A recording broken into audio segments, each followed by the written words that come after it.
Horizon Gents from Rusuji Reaction, and this is 3 Dumb Italy Stories by the channel Only Sarcastic Production. Yeah, if I had the time and energy, I would have researched for a new video, but I have neither of those things right now, so you get Italy. Don't worry, I made it extra snarky to compensate. Yeah, okay. So this is what he just went to Italy and I guess researched something there. Yeah, it's still fun. It's still history. I guess that's what it's his thing, I guess. So it's gonna be fun. I would record a few Only Sarcastic Production videos already. If you haven't seen them, check out the cast. There's a playlist creator for it. Only Sarcastic Production Reaction. I upload lots of videos in 24 hours. I started to react to 2 Only Sarcastic Production videos now, if I can. First blues, and then after 6 or so hour mythological videos of Red or something like that. So yeah, check out the playlist. It's all there. Check out the playlist too, like CGP Grey, Internet Historian, Tier Zoo, Real Life Lore. And yeah, let's do this one. Professors are known to go on sabbatical, a sponsored break of sorts that's meant as both an opportunity for rest and to conduct some new research. A way to let the engine cool off from the exhausting grind of teaching people all the damn time. And although I am not a university professor, I am overworked, so I thought it'd be a lovely idea to take January of 2021 as my sabbatical. I'd take a bag full of history books and jet across to Italy, whereupon I'd spend my days drinking Aperol Spritz while reading in the piazzas of some of my favorite cities. And yet, here I am, conspicuously not in Italy, but still deeply tired from the year we all just had and ever more so in need of a break than I could have conceivably imagined in the merry days of 2018 when I first planned that trip.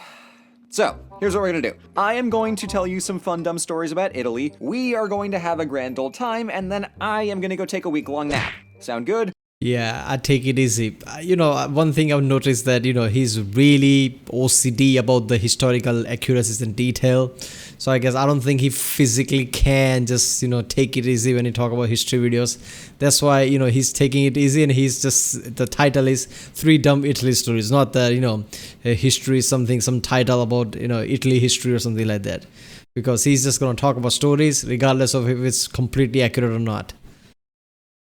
Great, let's do some low-effort history. My trip would have started, of course, in Venice. Ah, good old Venice. Historically renowned for streets made of water, domes made of gold, the trans-Mediterranean slave trade, exploitative mercantile practices, and the one time in 1204 when they did war crimes. It's awful tough to wind up in possession of so many treasured Byzantine artifacts by just asking politely and respecting boundaries, and indeed, by both thievery and regular old copy-pasting, Venice became quite a pretty place.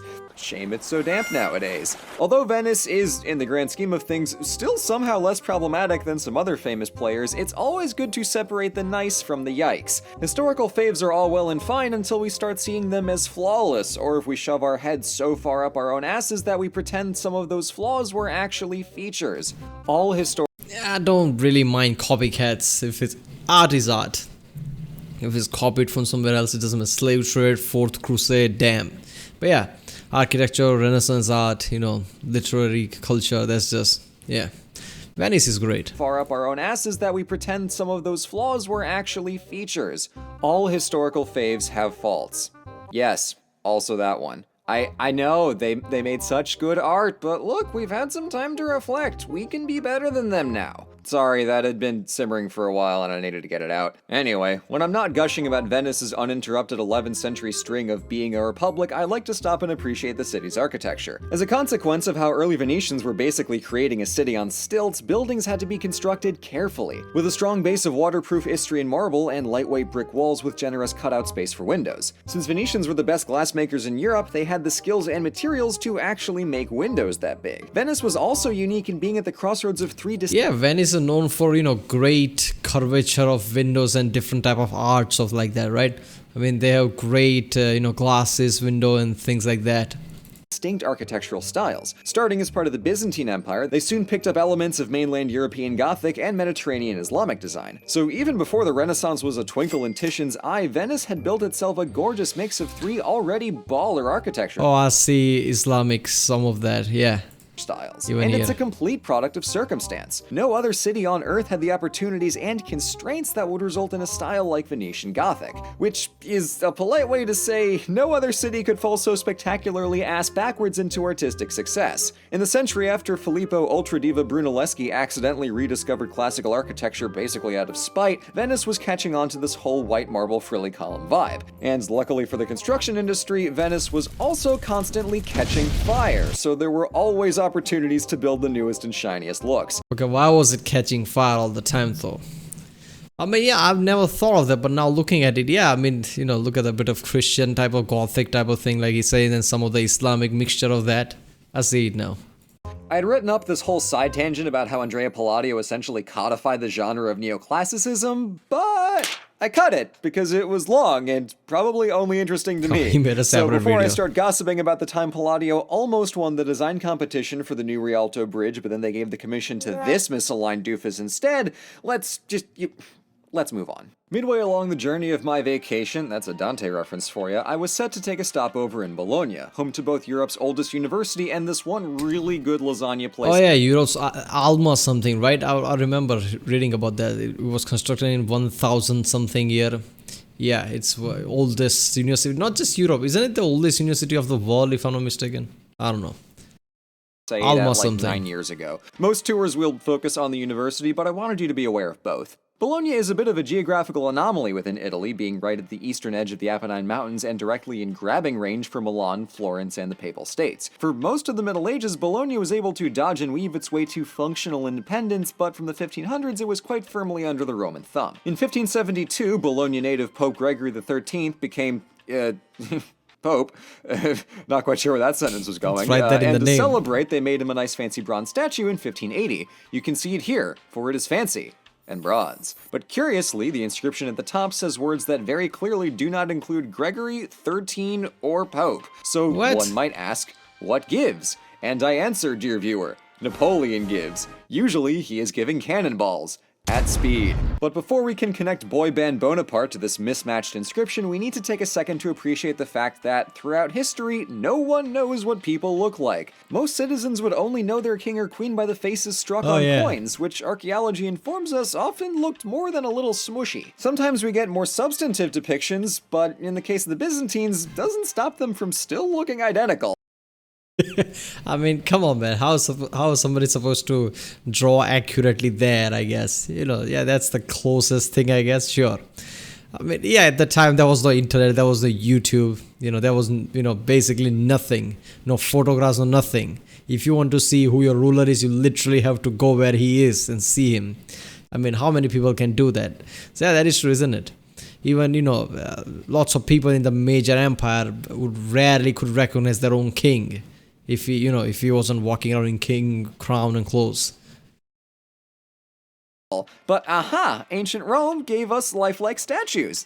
However, I wouldn't say that even these always made for accurate depictions of historical characters, because some statues of Julius Caesar don't look so hot. Where did they hide his cheekbones? And notably, this equestrian statue of Emperor Marcus Aurelius. Wait a minute, it's somewhat close. I mean, yeah. I mean, obviously there are errors, it can't be that accurate, but close. Hide his cheekbones. And notably, this equestrian statue of Emperor Marcus Aurelius only survived because it got mistaken for Constantine. My dudes, Constantine didn't even have a beard, we think.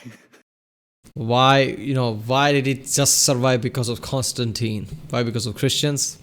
Because Aurelius was a great emperor.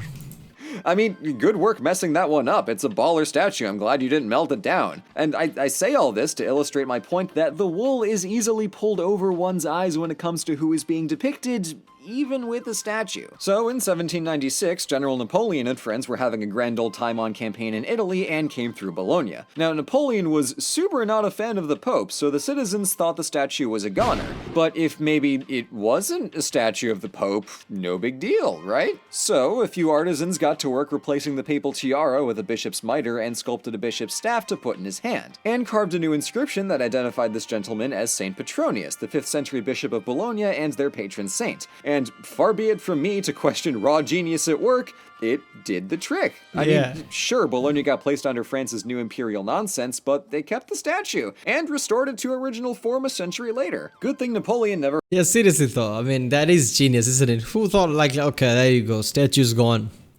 But somebody said like, you know what, screw it, let's give it a makeup or something. Change the name, he won't notice. And he didn't. He's like, there could be something fishy here. I don't see it. And Napoleon just walked off. found out that the big statue of Neptune literally right next door is an allegory for Pope Pius IV. Whoopsies, let's move on. The last and allegory, so it's still a statue of Neptune though. So, I mean, he wouldn't basically take it down. It's still Neptune. The longest leg of my trip would have been spent in and around Florence, because ever since I first played Assassin's Creed 2, I've known what I'm about. And as we've already... Yeah, if I go to Italy, the first place I would go to is Florence, definitely. I will play the Ezio's family theme as soon as I get there. Taken an appropriately thorough look at the shiny architecture I love so much, Exhibit A, Dome, I want to take a second to appreciate the Uffizi Gallery. The museum was originally built as an office complex for the Medici Grand Dukes adjacent to the Piazza delle Signoria, and it connects to their palace on the other side of the Arno River via a wonderfully scenic corridor atop the Ponte Vecchio. So scenic, in fact, that Hitler categorically refused to bomb it during the Axis withdrawal from Italy because he loved the view. All the other bridges got blasted to bits, but not his dear... There is something, isn't it? Hitler like, okay, what should I bomb? I like that. I'm gonna keep that. I'm gonna bomb everything else. I mean, that is something, isn't it? Look at that. Even Hitler's like, I'm not gonna destroy that. Sorry, corridor. And so, even for all its legendary power, Der Übermensch simply could not escape enslavement to the aesthetic. Shame.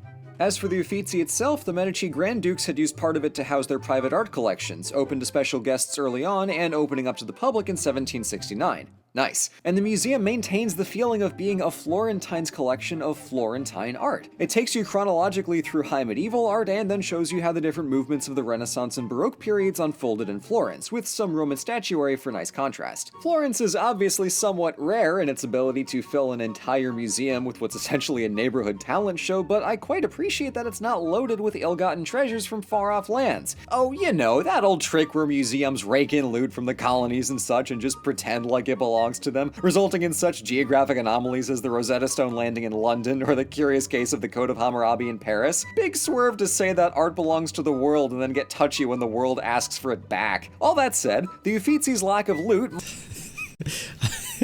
Yeah, that is, isn't it? Europe colonizing, basically. Obviously, lots of things you find in the museum there is going to be somewhat stolen from some other place. And you know, anybody goes there and appeal to them, give it back, and they're like, you know what, I think we are more well equipped to preserve that than you are, so yeah, screw you, we're not gonna give it back. Might not be for lack of trying, because if Mussolini's dream of rebuilding the Roman Empire was slightly less detached from reality, maybe Italian museums would be stuffed with artifacts that super don't belong there. But Mussolini boofed it thanks to none other than Mussolini, so we get to enjoy the pretty paintings guilt-free. Or at least we would if I were... yeah. Okay, happy thoughts, happy thoughts. So, this has been my attempts to substitute a vacation with thematically relevant work, and I'm honestly quite pleased, albeit a little surprised I somehow veered onto fascism twice, and while memes are no substitute for an authentic Tuscan meal, I still had fun, so I'm calling it a win. I know it's been hard to step back and attempt to breathe amid our collective inability to take a step back to anywhere, but I hope the work we do on this channel can be of some assistance, or just some relief. Now, if you'll excuse me, I'm going to get back to writing the Venetian Republic more angry letters about how they built the wrong bridge. Yeah, seriously, I like that bridge though. I mean, this is just weird, isn't it? Writing the Venetian Republic more angry letters about how they... Look at that, this would have been awesome. It looks awesome. Look at that in the center too. Built the wrong bridge.